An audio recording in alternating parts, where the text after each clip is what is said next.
मीरा नदी किनारे टहल रही थी।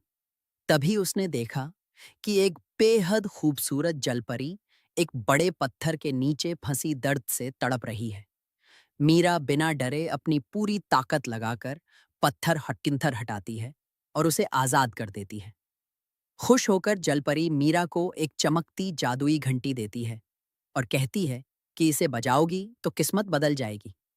मीरा जैसे ही घंटी बजाती है, नीचे से नोटों की गड्डियां फव्वारे की तरह गिरने लगती हैं। वह हैरान रह जाती है और जल्दी से अपना दुपट्टा बिछाकर पैसे इकट्ठा करती है। फिर वह शहर के बड़े बैंक जाती है और अपने पिता का सारा कर्जा चुका देती है, जिससे उसका परिवार बच जाता है। कुछ ही दिनों में मीरा अमीर बन जाती है। वह अपने पिता के लिए हेलीकॉप्टर खरीदती है और गांव के गरीब लोगों में पैसे बांटकर उनकी मदद करती है। हर कोई खुश होता है। लेकिन मीरा की लालची बुआ को इस जादुई घंटी के बारे में पता चल जाता है।